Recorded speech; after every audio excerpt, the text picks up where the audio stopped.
बौद्ध धर्म को अपना लिया ना, और बौद्ध धर्म को अपनाने के बाद उसका हृदय पूर्ण रूप से परिवर्तित हो गया, तो उसने अपनी इच्छाओं को लोगों के सामने जो है एक अभिलेख के रूप में प्रदर्शित किया। किस रूप में? अभिलेख। और अभिलेख को लिखाने की प्रथा उसने सीखा था या प्रभावित हुआ था फारस और ईरान ना। फारस और ईरान से जो है उसके अंदर अभिलेख लिखवाने की जिज्ञासा या सोच विकसित हुई या प्रभावित हुआ वहाँ से। तो अभिलेख का मतलब है, इसके लिए एक अलग शाखा बनाई जाती है जिसको हम इपिटैफ कहते हैं। इपिटैफ, ठीक है। इपिटैफ के अंदर जो है ये अभिलेखों का अध्ययन किया जाता है, अभिलेखों का अध्ययन, ठीक है। जैसे सवाल पूछा जाए कि अभिलेखों का अध्ययन क्या कहलाता है, तो इपिटैफ, इपिटैफ, ठीक है। ये इंग्लिश में भी याद रखना है। इपिटैफ इसका मतलब होता है अभिलेखों का अध्ययन ना। तो एक इपिटैफ के विशेषज्ञ हैं, उनका नाम है पोटाद्री पैंथेलर। इन्होंने अशोक के अभिलेखों की खोज की, ठीक है। अशोक के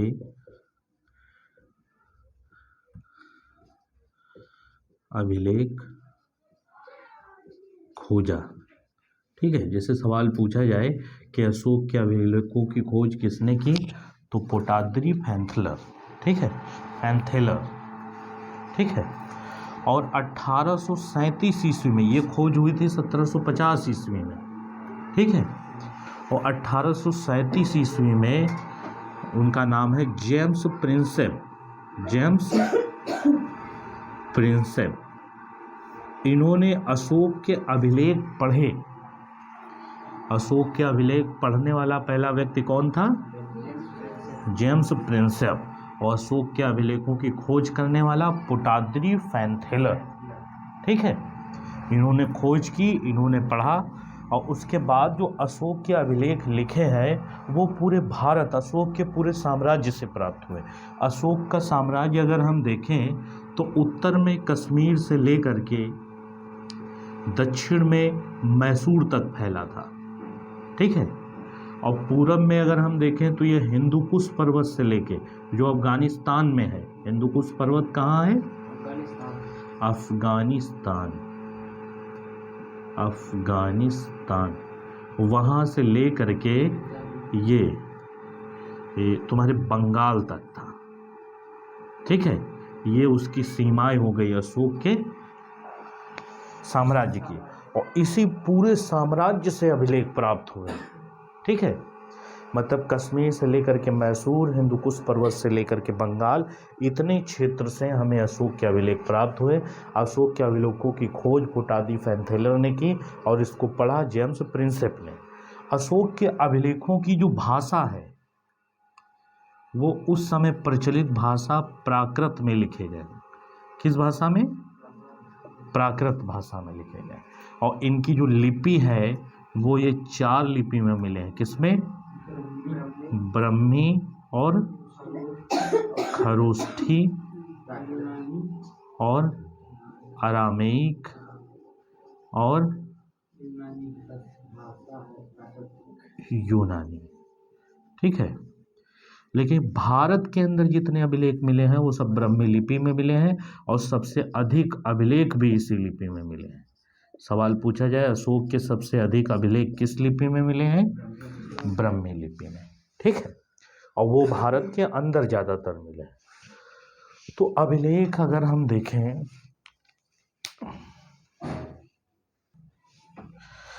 फिर हम बात करते हैं अशोक के अभिलेख की। अभिलेखों की खोज जो है पोटाद्री पैंथेलर ने की और इनको पढ़ा था जेम्स प्रिंसेप ने, है ना। अशोक के अभिलेख 3 भागों में बांट दिए गए हैं। अभिलेख का मतलब होता है पत्थरों पर लिखे लेख, ठीक है, मतलब ऐसी अभिलेख का मतलब होता है किसी ऐसी वस्तु पर लिखे लेख जिनको जो मौजूद है उसे हम अभिलेख कहते हैं। ठीक है, कब्र पर भी लिखे लेख को अभिलेख कहेंगे। ठीक है, मतलब कब्र पर जो अक्षर अंकित किए जाते हैं उनको भी इपिटैफ में पढ़ा जाता है। ठीक है, तो इसके 3 अभिलेख हैं। एक, अगर शिलाओं पर लिखा मिला कुछ तो उसको हमने नाम रखा शिलालेख, शिलालेख। और अगर किसी खंभे पर हमें लिखा मिला, स्तंभ पर लिखा मिला, तो हमने इसका नाम रखा स्तंभ लेख। और अगर जो है हमको एक गुफाओं में लिखा मिला तो उसका हमने नाम लिखा गुहा लेख या गुफा लेख। ठीक है, गुफा लेख। तो इसमें अगर हम बात करें, जैसे ये हो गई तुम्हारी कोई गुफा है ना, और गुफा के अंदर ये जो दीवार है इस पे कुछ लिखा मिलेगा तो हम उसे गुहा लेख कहेंगे। ठीक है, तो अगर फिर शिलालेख के भी 2 भाग बना दिए गए। एक तो वे शिलालेख जो बड़े खंड पर लिखे गए हैं, एक वो शिलालेख जो छोटे शिलालेख पर लिखे गए। तो जो बड़े पर लिखे गए हैं उन्हें हम बृहत शिलालेख कहते हैं, और जो छोटे पर लिखे गए हैं उन्हें लघु शिलालेख, लघु शिलालेख। बृहत शिलालेख की संख्या 8 प्राप्त हुई है। बृहत शिलालेख कितने प्राप्त हुए, कितने स्थान से? 8 प्राप्त हुए। लघु शिलालेख की संख्या ज़्यादा है, निर्धारित नहीं है, इसलिए हम इसकी संख्या नहीं ध्यान देते। ठीक है, और इसी तरीके स्तंभ लेख, एक बृहत स्तंभ लेख, बृहत स्तंभ लेख, इसकी संख्या जो है 6 या 7 है, 6 है 6। और एक है लघु स्तंभ लेख, स्तंभ लेख। ठीक है, गुहा लेखों को नहीं बांटा गया है ना। तो बृहत शिलालेख क्या होते थे, ये बहुत बड़ी शिला पर लिखे जाते थे और इनकी संख्या है 14। 1 2 3 4 इस तरीके से कितनी संख्या है? 14। ठीक है, बृहत शिलालेख भारत के 8 स्थानों से प्राप्त हुए हैं। हम इनको देखेंगे कहाँ कहाँ से प्राप्त हुए हैं।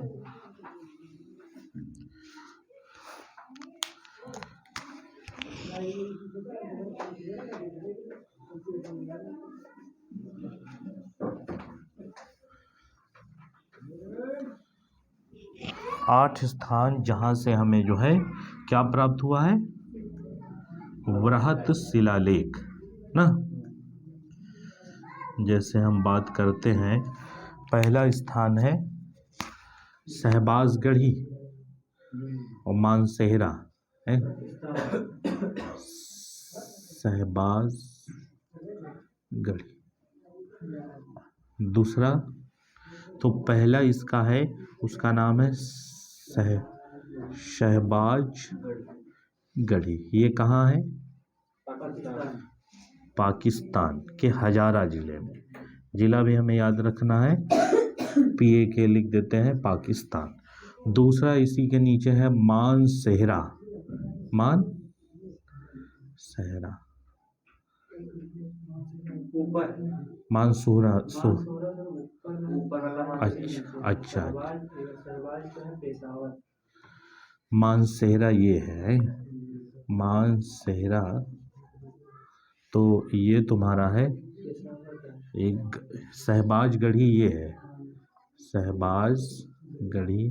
शहबाजगढ़ी जो है पेशावर में, पाकिस्तान में है।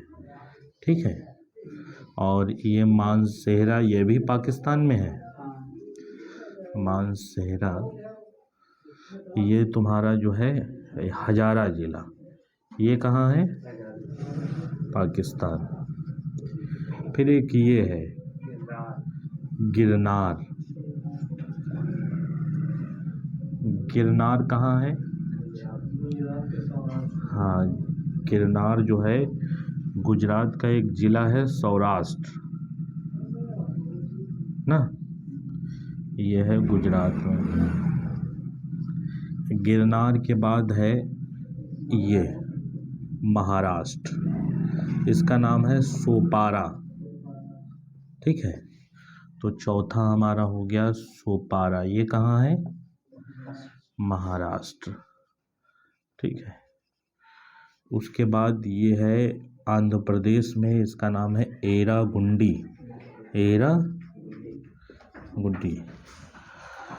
ठीक है, पांचवा हमारा हो जाएगा एरागुंडी, ऐसा लिखो, ये सही है, एरागुंडी। ये कुर्नूल जिला, और ये है कहाँ? आंध्र प्रदेश। उसके बाद ये तुम्हारा, इसका नाम है कालसी। क्या नाम है?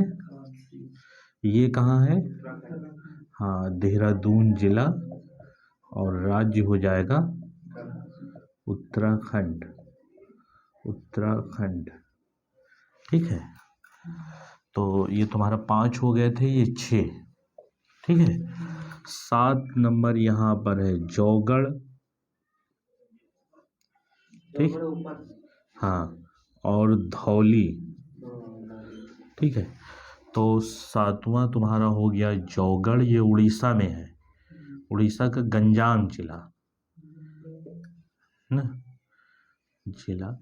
और 8वां है तुम्हारा धौली। धौली ये पुरी जिला है। धौली का जिला कौन सा है?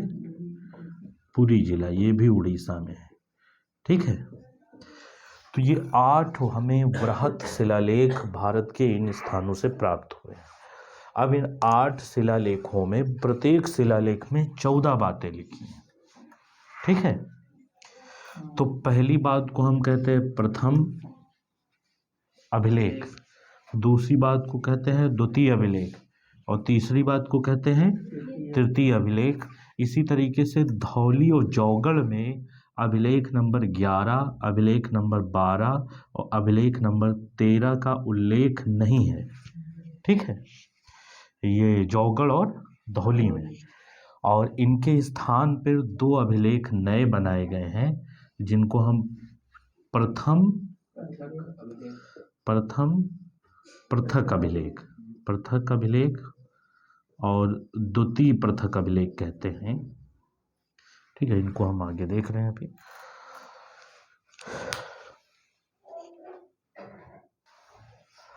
ठीक है, तो हम अशोक के अभिलेख देखेंगे।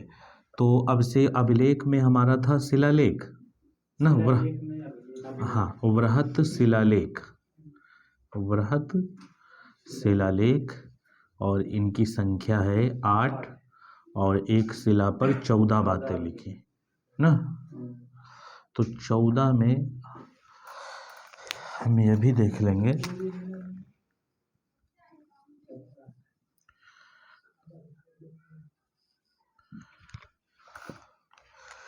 कि 2 अभिलेख, 2 यहाँ पर अलग से हमको मिले हैं, जिसको हम कहते हैं प्रथम पृथक शिलालेख ना। इसमें अशोक ने कहा है कि सभी मनुष्य मेरे बच्चे हैं, सभी मनुष्य, हाँ, मेरे बच्चे या संतान है।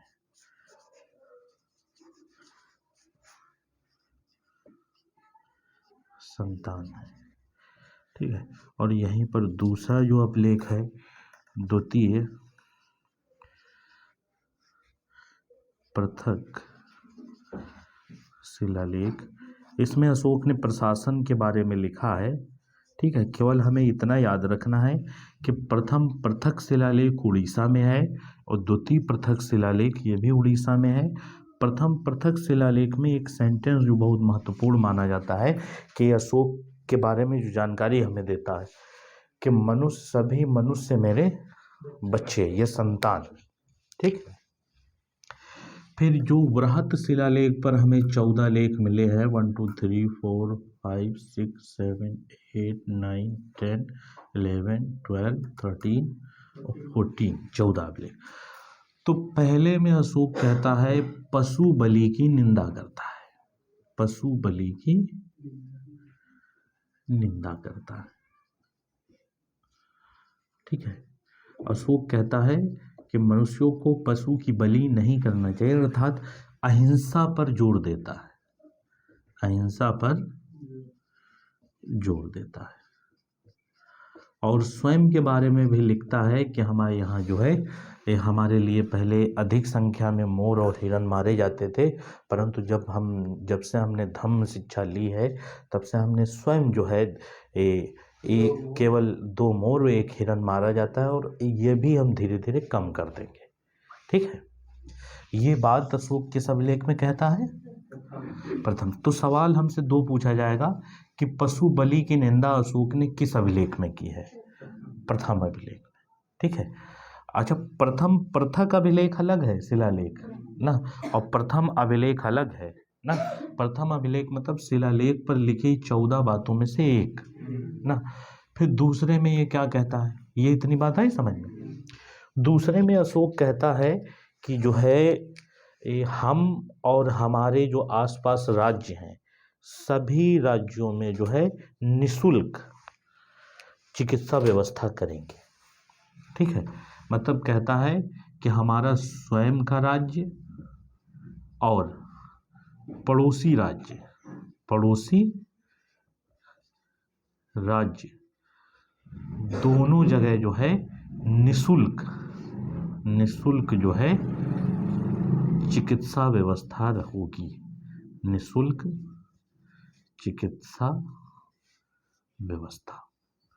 ठीक है, यहाँ पर ये चिकित्सा व्यवस्था में पशुओं के भी चिकित्सा की बात करता है, मानव के भी, मानव चिकित्सा। ये बात उन्होंने नहीं कही है कि मतलब केवल हमारे साम्राज्य का व्यक्ति हो ना, वो अपने और अपने पड़ोसी जितने भी लोग हैं वो सबको कहता है कि हम सबके बारे में सबके लिए जो है चिकित्सा व्यवस्था करते हैं ना। ये एक बहुत बड़ी बात हो गई। मतलब ये आज के तरीके में देखा जाए तो फ्री इलाज ना, और वो इलाज आयुर्वेद से होता था। और फिर अभिलेख 3 में अशोक कहता है कि हमारे यहाँ के जितने भी बड़े अधिकारी हैं, ठीक है, सभी बड़े अधिकारी प्रत्येक 5वें वर्ष या हर 5वें वर्ष यात्रा पर निकलेंगे। ठीक है, और यात्रा पर निकलने का मतलब समाज की समस्या जानेंगे और बौद्ध धर्म का प्रचार भी करेंगे। वो ये भी बात साथ में कहता है, क्योंकि अशोक का यात्रा का मतलब है, जैसे सवाल पूछा है अशोक की यात्रा का क्या तात्पर्य है, तो अशोक की यात्रा का तात्पर्य है बौद्ध धर्म का प्रचार, और खासकर जहाँ जो जो जो स्थान बुद्ध से संबंधित हैं, जैसे लुम्बिनी, ठीक है, कुशीनगर ना, गया, ठीक है, सारनाथ, इन सभी स्थानों की यात्रा की भी बात वो इसी में करता है।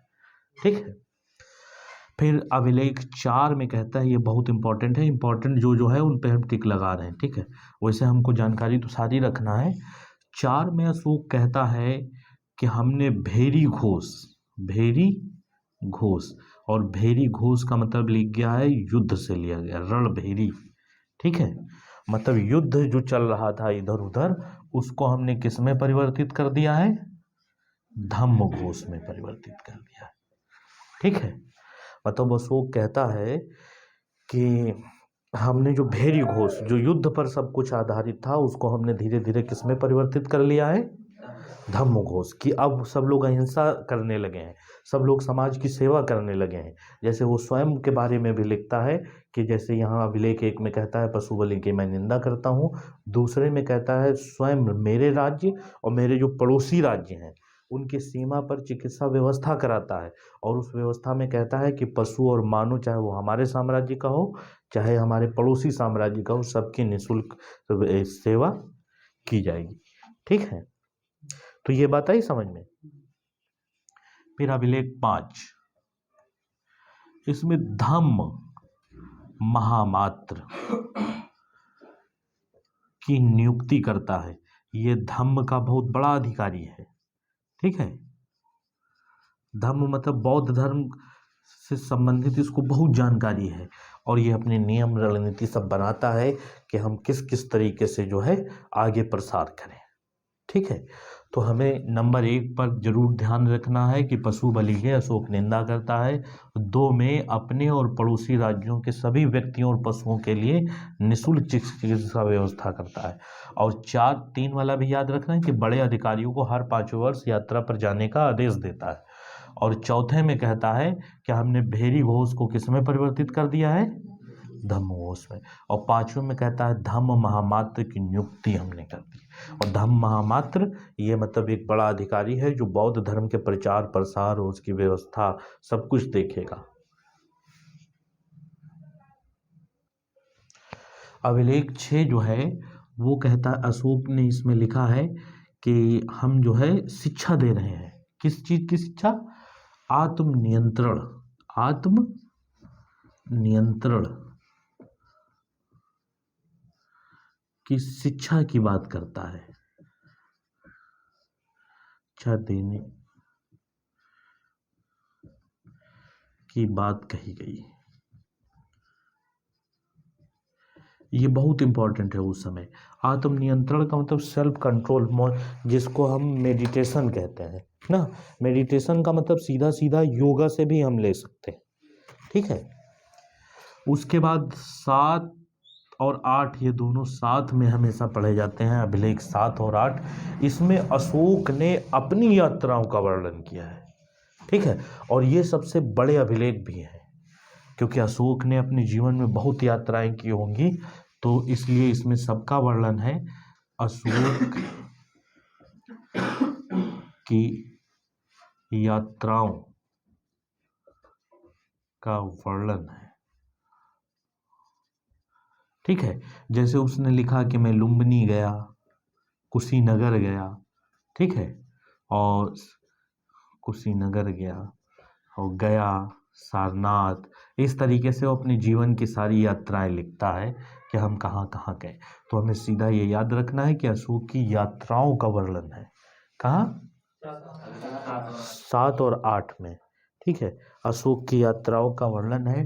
और अभिलेख 9 भी बहुत इंपॉर्टेंट है। देखो इंपॉर्टेंट है 1 2, उसके बाद 4 और 6, उसके बाद 9 पे हम सीधा आ जाते हैं। ये इंपॉर्टेंट में आता है। अशोक ने इसमें कहा है कि शिष्टाचार नैतिक शिक्षा का वर्णन किया है। मतलब नैतिक शिक्षा कर लोगों को कहता है शिष्टाचारी बनो, शिष्टाचार का वर्णन है। शिष्टाचार के वर्णन से हम कह सकते हैं नैतिक शिक्षा, नैतिक शिक्षा का वर्णन है। जैसे उदाहरण के तौर पर हम देखें कि अशोक कहता है अपने से बड़ों का सम्मान करो, अपने से गरीबों की मदद करो ना, और आप हमेशा छोटों से सम्मान से बात करो ना, और प्रत्येक व्यक्ति को अवसर दो ना। और मतलब गुरु या अध्यापक हमेशा अपने बच्चों को नैतिक ज्ञान या शिष्टाचार की पाठ पढ़ाए ना। तो इसलिए इम्पोर्टेंट है कि अशोक उस समय नैतिक गुणों की बात कर रहा है ना, शिष्टाचार का वर्णन कर रहा है। और साथ में एक बात और कहता है 9 में, सच्ची भेंट। यह भी कभी कभी पूछ लिया जाता है, सच्ची भेंट। सच्ची भेंट का मतलब यहाँ से लिया गया है गिफ्ट से।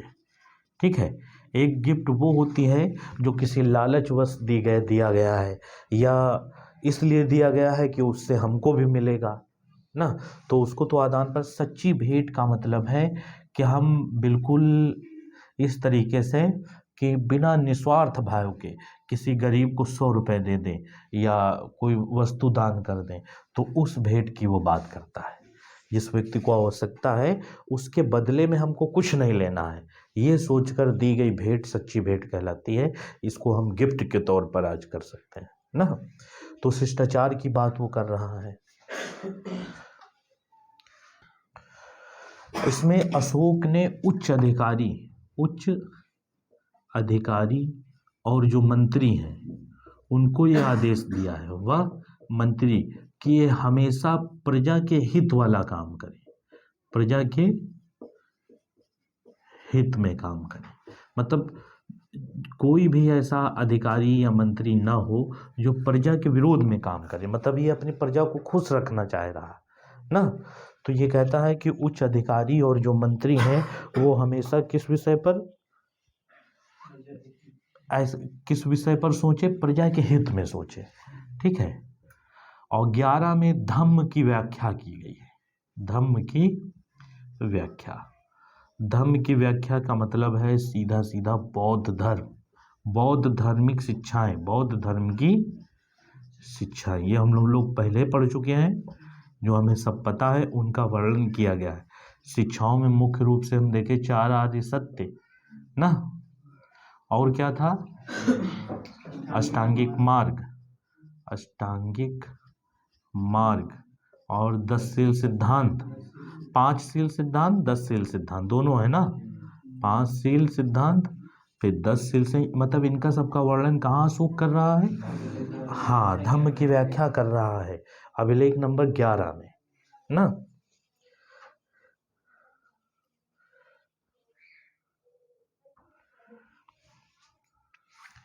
फिर 12, ये भी थोड़ा सही है अशोक का। इसमें अशोक कहता है सभी धर्मों की बातें सुनो, सभी धर्मों की अच्छी बातें सुनो, अच्छी बातें सुनो। ठीक है। ये कहाँ पे कह रहा है, 12 में। और 13 में कलिंग युद्ध का वर्णन है ना, कल ये भी बहुत इंपॉर्टेंट है, कलिंग युद्ध का वर्णन, ये अभिलेख 13 में है। 14 में अशोक ये बताना चाह रहा है लोगों को कि जनता को धार्मिक जीवन जीने के लिए प्रेरित करता है, और साथ में यह भी कहता है 14वें में कि हम जो है कमज़ोर नहीं हैं, हम कुछ भी कर सकते हैं। मतलब कलिंग के युद्ध का वर्णन करके अशोक ने साबित कर दिया कि हम कमज़ोर नहीं हैं, मतलब हम जो है केवल अहिंसावादी हो गए हैं। तो इसका तात्पर्य ये नहीं कि हमको कलिंग के युद्ध का, कुछ लोग बताते हैं इसीलिए बढ़ा चढ़ा कर अशोक ने लिखा कि 1 लाख लोग मारे गए, 1.5 लाख घायल हुए, इससे ज़्यादा बेघर हुए कि आसपास के राजा डर जाएं, मतलब ताकि अशोक को युद्ध के लिए बार बार प्रेरित भी ना करें ना। तो अशोक कलिंग के युद्ध का वर्णन करके यही साबित करना चाह रहा है कि कमज़ोर नहीं है। और अभिलेख 14 जो आखिरी है, इसमें अब अशोक सभी से कहता है कि धार्मिक जीवन जिए। ठीक है, धार्मिक जीवन जिए। और धार्मिक जीवन जीने से यहाँ मतलब लिया गया है वही सत्य, अहिंसा, आस्तेय और अपरिग्रह। साथ में ये बौद्ध धर्म के बारे में भी समझा रहे हैं कि खासकर इनका संकेत है कि बौद्ध धर्म में जिए। ठीक है। तो ये हमारे अशोक के जो 14 अभिलेख थे और 8 बड़ी शिलाओं पर लिखे, भारत में मिले हैं कहाँ कहाँ पर, वो सब हम देख लिए। अब इसके बाद देखेंगे कि लघु शिलालेख, जो छोटे छोटे शिलालेख हैं, वो कहाँ से मिले।